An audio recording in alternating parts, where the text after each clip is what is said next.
All right, so this is going on page 133 and we're done.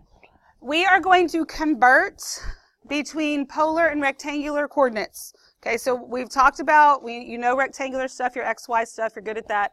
We've plotted some polar stuff, and so now we're going to look at how to convert back and forth and kind of look at them together. So to do that, we're going to kind of remind ourselves where all this stuff came from. So we're going to draw a little X and Y axis here and a triangle.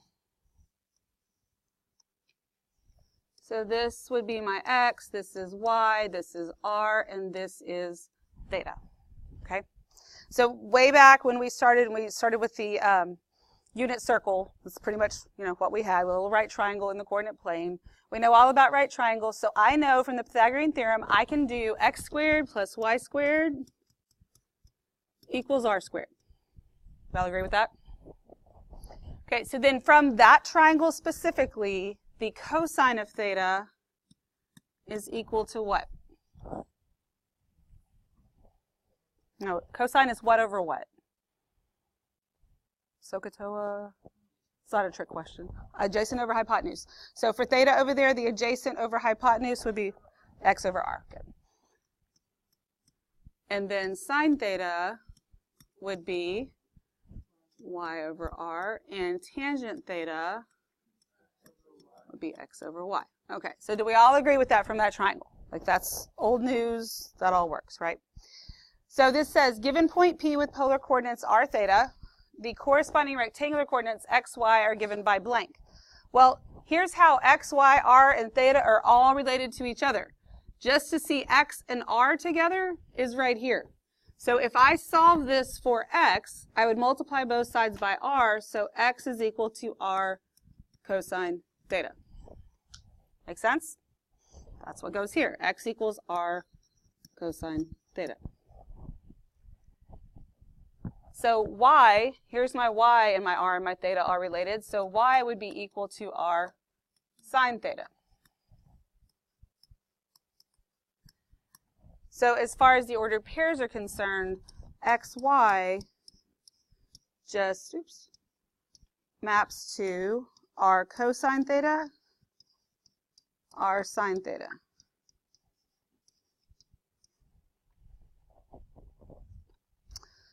So does mg cosine theta, mg sine theta sound familiar to anybody? What does your mg stand for, or what does it represent? It's your magnitude, right? Yeah. Okay. The mg code, it is physics though. It's when you're with your vectors, right? Isn't the mg the magnitude of your vector? It's like the length of your vector? Yes? No? Oh, it's mass, it's what? Mass times gravitational force, yeah, which is the magnitude of your vector, right? Or like the length of your vector when you did it? Is that what it is or no? You don't remember? Okay. Mass times gravitational pull, it is. It's your mass times your gravitational pull, but it's the magnitude of your vector. It's like the length of your vector, and if you took a little vector and you made a right triangle out of it, you're going to have a little right triangle that looks like this. That is your r. This is your mg cosine theta, mg sine theta. So when you were doing that, you were finding the x and the y's of whatever it was that you were working with. Does that make sense? It all ties together. And when we get to vectors, it's all the same thing. Okay. So this says, oh, I'm stuck. Convert each pair of polar coordinates to rectangular coordinates, and then round to the nearest hundredth if necessary. So we're going to mark this out because we're not doing the ones that need the calculator. So to convert this is in r theta right now because they gave me a polar point. I want it in xy, so x is going to have to be equal to 2 times cosine of 5 pi thirds. Y is equal to 2 times sine of 5 pi thirds.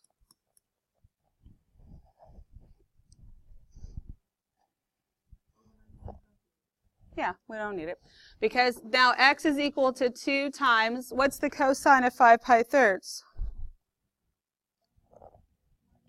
1/2. Positive or negative? Positive, because I'm in quadrant 4. So 1/2. So x equals 1.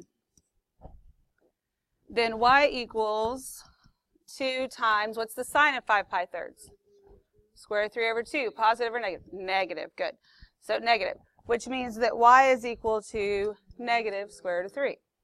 So my ordered pair is 1 negative square root of 3. That's it. This is what I would plot on the polar coordinate system. This is what I would plot in the rectangular coordinate system. Okay? It really is that easy. Let's do number 2. So x equals -6 times cosine of 3 pi fourths. Y equals -6 times the sine of 3 pi fourths. All right. So x is equal to -6 cosine of 3 pi fourths. Good. Negative square root of what? 2 over 2. And so x is equal to a positive 3 square root of 2. Y equals -6 times positive square root of 2 over 2, right? So y equals a -3 square root of 2. So your ordered pair then is 3 square root of 2, -3 square root of 2. Easy enough? All right, we'll do 3 together and then you can do 4. All right, so x, are you confused? No. Oh, okay. -1/4 times the cosine of negative pi halves. Y equals -1/4 times the sine of negative pi halves. So what is the cosine of negative pi halves? 0. So that means x equals 0. What is the sine of negative pi halves? -1. So y equals a positive 1/4. My ordered pair is 0, 1/4. Okay. Any questions at all? All right. You work on number 4, and then we'll talk about why those graphs are down there.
So when you're done, then check and see if you agree with me.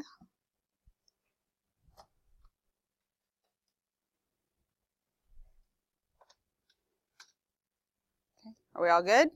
Any questions at all? Alrighty. So let's look down here. Now we're not doing 6 and 6. And I don't know if you can, I think you can see both order pairs. You can just mark them out. They have nothing to do with what we're about to do with the graphs.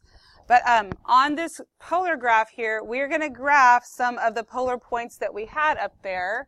So for number 1, they gave us 2 5 pi thirds. So I'm going to go to 5 pi thirds, and I'm going to have a radius of 2. The scale isn't marked off, but we're counting by 1.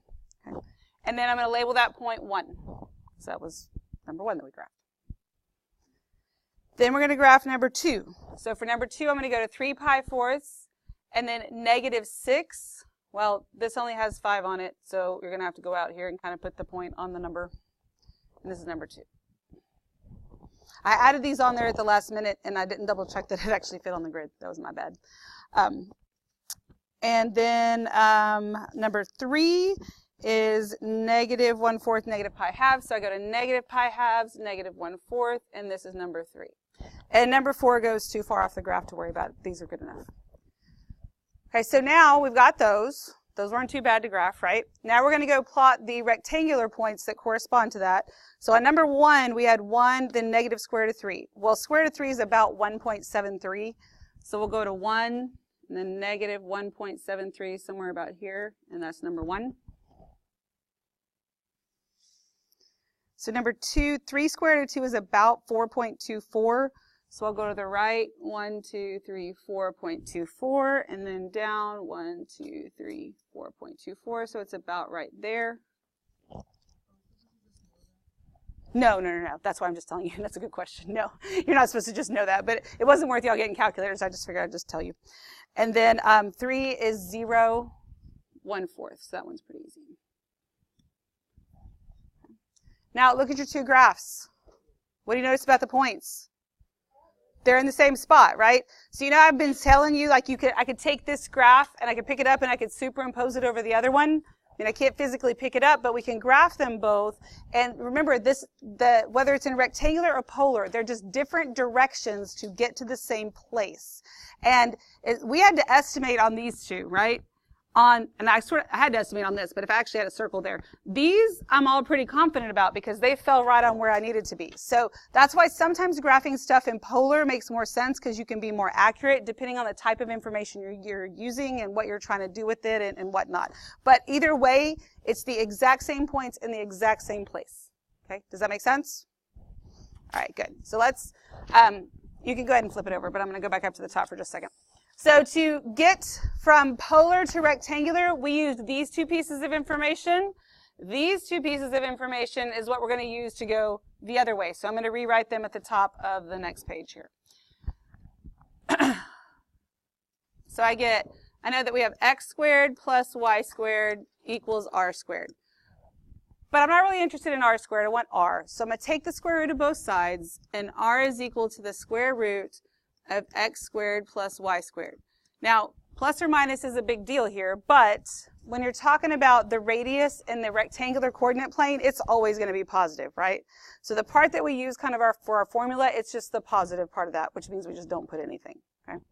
Then I also know that tangent theta is equal to y over x. Well, I'm not really interested in tangent of theta, I want theta, so I'm going to take the tangent inverse of both sides.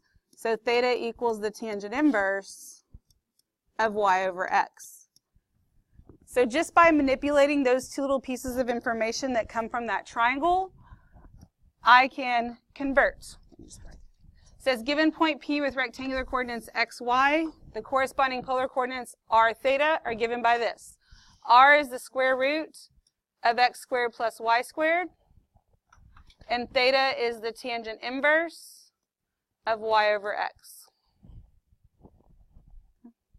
And it's just a matter of substituting the stuff in and going with it. Okay. Any questions at all? Not right now? Okay. All right, so let's look at this. So again, we're going to leave off this, round it to the nearest hundredth. So it says convert each pair of rectangular coordinates to polar coordinates. And then it says if theta is between 0 and 2 pi, give 2 possible solutions. So on the other ones where you were giving multiple solutions, it went from negative 2 pi to 2 pi, so there was a total of 4. We're only going from 0 to 2 pi, which means we can't use the negative angles. So we'll only have 2 options. All right, so I want to find r first. So r is equal to the square root of x squared, so that's 2 squared, plus 2 square root of 3 squared. So r is equal to the square root of 4 plus what? What's 12? Good. 12, so I get the square root of 16. So r is equal to 4. Okay. Then I'm going to find theta. So theta is equal to the tangent inverse of y, which is 2 square root of 3, over x, which is 2. The 2's cancel out, so it's really just the tangent inverse of the square root of 3, which means theta is equal to what? Pi thirds. Good. Pi thirds. So before I can actually write my answer, I have to think about what quadrant I'm in. Knowing what quadrant you're in and where you are is always very important. So at this point, if I plot it in the rectangular coordinate system, what quadrant am I in? 1, right? So I'm in quadrant 1, which means when I get done here, I have to make sure that the angle that I'm using is a quadrant 1 angle. And it is. Anytime you do the inverse like that, that's what you're going to end up with. But you want to double. Okay, I've got a quadrant 1 angle. I'm good. That means one ordered pair is 4 comma pi thirds. We just found that. But remember, there's an infinite amount of ways to get there. I only want to know how to get there between 0 and 2 pi. Well, that's one of them. So when we did this before, if I'm at pi thirds 4, I'm over here in the first quadrant somewhere. And so I got here by pi thirds. I don't get to go a negative anything because my angle can't be negative. But I could get here and use a negative radius, right? So how could I get here with a positive angle? Negative 4 pi thirds. 4 pi thirds? It's 4 pi thirds. If I just restate things with a question mark, it makes y'all question things.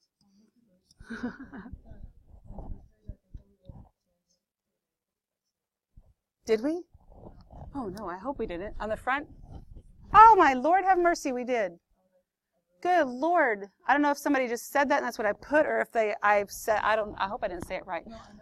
I know. I hope I didn't say it wrong too. Sometimes I say it right and write it wrong. We know that that's wrong, right? Why didn't you stop me sooner? Holy cow. Okay. Yes. This is y over x. Y over x. Oh, no, that's okay. Well, but even if I'm not recording, I want to make sure y'all understand. Like, yeah. It's totally y over x. It's y over x because it's opposite over adjacent. It's sine over cosine. Whew, goodness. All right. So we're all good now? Okay, good. That didn't affect it on the front because we didn't use it on the front, right? Fixed it. What? It's not on mute. No, that's not what that means. That means that it can't hear my computer sounds. Like if my computer's making whatever. All right. It's okay. I always say, hey, yeah, it's okay. I mess up all the time. It's all good. All right. So then, are we good on these? Any questions about that? Yes, because it does say give 2 possible solutions. Okay. All right. So then I'm going to find, I'm going to do r for number 8. So r is equal to the square root of 3 square root of 2 over 2 squared plus negative 3 square root of 2 over 2 squared. So squaring a fraction is easy. We square the top and we square the bottom. So what's 3 square root of 2 squared? No. Yeah, well, just what's the numerator? That's all I'm asking. 18. It's 3 squared, which is 9, times 2, which is 18, right? Denominator is 4, okay? You can reduce that at that point if you want, doesn't matter. So the other one is the same thing, right? And so you can reduce that and you can add, or you can add and then reduce or whatever, but whatever you do, once you put them together, you actually get the square root of what? 9. So r is equal to 3. And it's fine to have written down like 9 over 2 there if you kind of did all that in your head, but I don't know what the heck was happening. The numbers y'all were giving me were weird. All right. Okay. So then we're going to find theta. Theta is equal to the tangent inverse of, and it is y over x, negative 3 square root of 2 over 2 over 3 square root of 2 over 2. So it looks horrendous, but is it really bad? No, it cancels out, and you just get the tangent inverse of negative 1. So theta equals what? What's the straight up tangent inverse of negative 1? You can only use quadrants 1 and 4. Negative, oh, close. Negative pi fourths. Okay, so it's negative pi fourths. That's what we get as the inverse, right? We can't use it, but that's what we get, right? So we have to think about what quadrant we're in. What quadrant is this point in? 4th. So this is in quadrant 4. And it's not in quadrant 4 just because this is in quadrant 4. We just can't talk about it that way. But that won't always say quadrant 4 when you get this number, just FYI. So I've got my radius is 3. I'm in the 4th quadrant, so this 4th quadrant angle would be what? 7 pi fourths. Good. And then I could use a negative 3. And so since this is in the 4th quadrant, I would have to end up here. 3 pi fourths. Everybody okay with that? Because it says this right here. Because of the restrictions that were put on it that have nothing to do with us. Does that make sense? That's a good question. Yeah, you always pay attention to what those restrictions are so we're using the right things. Because it gets you to the same spot. I'm sorry, what? Yes, there will be some sort of restriction. Well, no, it actually could be from negative infinity to infinity. So then it would be one of those 2 pi, or plus 2 pi n type situations. But most of the time with trig, you have some sort of restrictions because it does continue forever. Okay. All right, we good? All right. Stop doing that. All right, y'all work on number 9.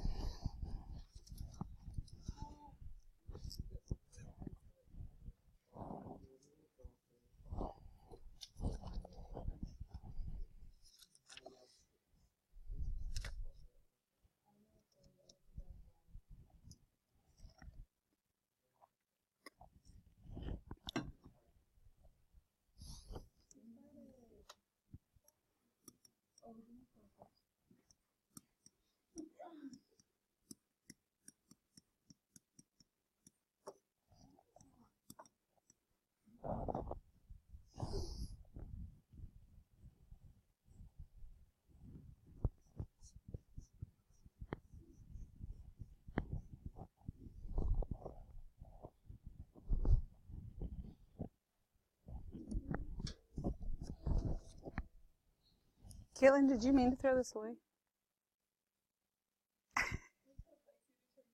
Or she put it in the trash can? Wow, what a friend. Glad I saw that. I was like, maybe she had 2. I don't know. That is not nice.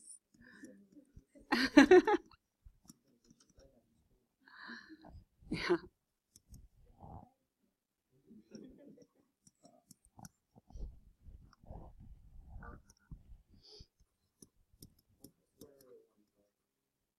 Because 1 times 1 is 1.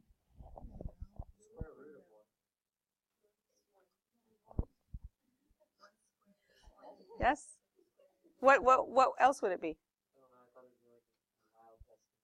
Well, no, because you have to, it's whatever, this has to multiply by itself to give you this number. Yeah. And it's always the easy things, right? Okay.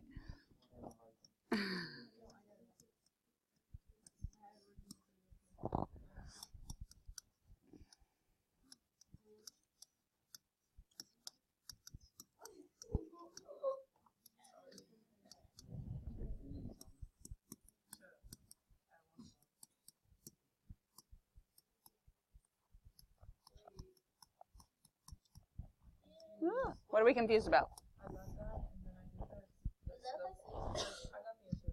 Yeah. Okay, I'm listening. I'll fix that. Uh-huh. Okay, well, let's do this. So we've got, so this point right here would be in the 3rd quadrant, right? So this is in quadrant 3, right? So this is pi 6. What that means is, for me to use a radius of 1, I need my 3rd quadrant pi 6 angle. Okay? Because, so this, I mean, we know from how to graph x and y, we're in the quadrant 3, right? So then this has to be my 3rd quadrant pi 6 angle, and that is what? 7 pi 6, right? Make sense? Well, thank you. That's what I'm here for. Then I can use the pi 6 for the -1, yes. Okay? Because if this point right here is going to plot into the 3rd quadrant, this one has to also. And if I use pi 6, 1, I'm in the 1st quadrant. I have to go to 7 pi 6 with the radius of 1 to end up in the 3rd quadrant. Okay? Does that make sense to you? We're good? All right. 80 questions about this one. All right, y'all do number 10. Aw, man. It's not as yucky.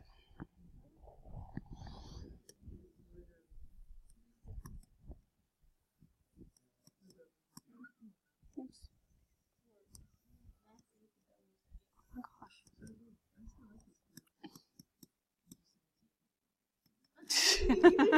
I can hear everything you are saying.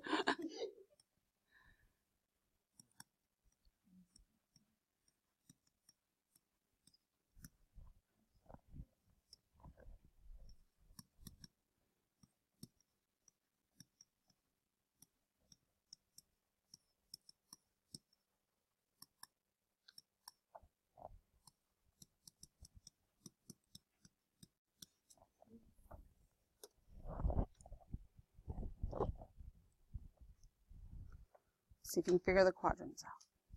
Don't give up on me.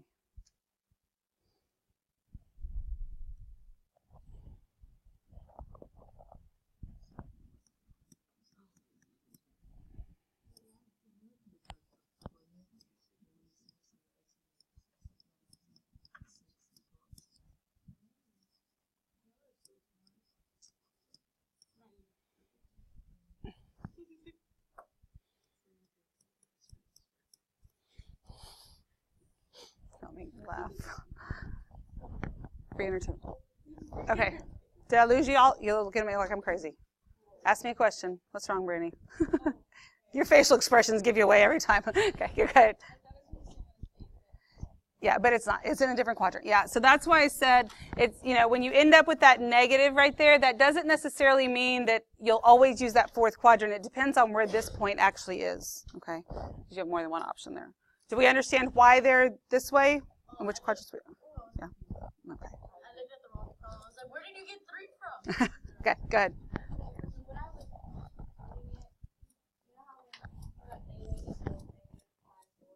Uh-huh.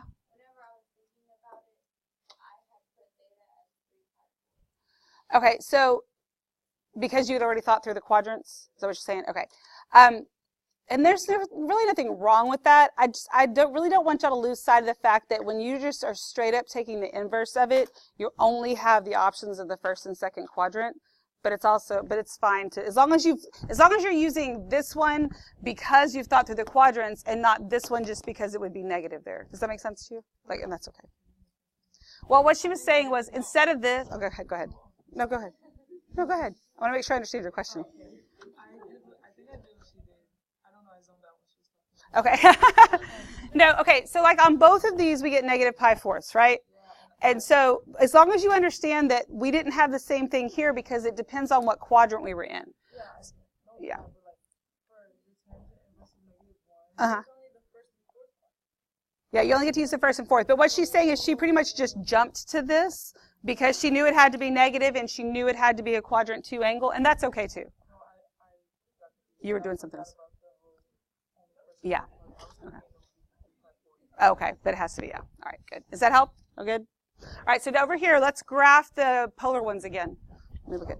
So, and there's 2 of each, so we're just going to do the first one. They're the same anyway, but we're going to have pi thirds 4. So I go to pi thirds, I have a radius of 1, 2, 3, 4. And so this is number 7. And then 8, we're at 7 pi fourths with a positive 3. 1, 2, 3. That's number 8. And then number 9, we go to 7 pi sixths and have a radius of 1. So all of those are fairly simple to graph, yes? Yeah, not that bad. So then we go to do the rectangular ones. The numbers are yucky again, so we're going to have to estimate, and I'm not going to be nearly as accurate as I am over there, but they really should be in the same spot. So for number 7, you've got that 2 squared root of 3. That's about 3.46. So I'm going to go to the right 2 and up about 1, 2, 3.46, and there's 7. And see how it's in the same spot as your 7 over there. Number 8, 3 squared root of 2 over 2 is about 2.12. So I'm going to go to the right a little bit more than 2, go down a little bit more than 2. There's 0.8. And then square root of 3 over 2 is about 0.866. So I'm going to go to the left about 0.9 and then go down 1/2, and I'm about right there, and that's number 9. So that's why I had to know I was in that third quadrant. That's why I had to use this angle so it could get me into the third quadrant there. Okay, everybody good? You see how they're in the same position? But way more accurate on the polar ones because we had to guess. Okay, any questions at all? Alrighty, you can go ahead and put this in your ISN. I'm going to give you your assignment. It's one-sided again, and you get to eliminate 2, so make sure you're paying attention to which 2 you get to eliminate. No, because this is the computer. 4 and 8, Kaylee. Make sure you mark off 4 and 8. I'll make sure everybody gets one, and then I'll... 4 and 8, yeah, and I'll say it again after you have one in your hand.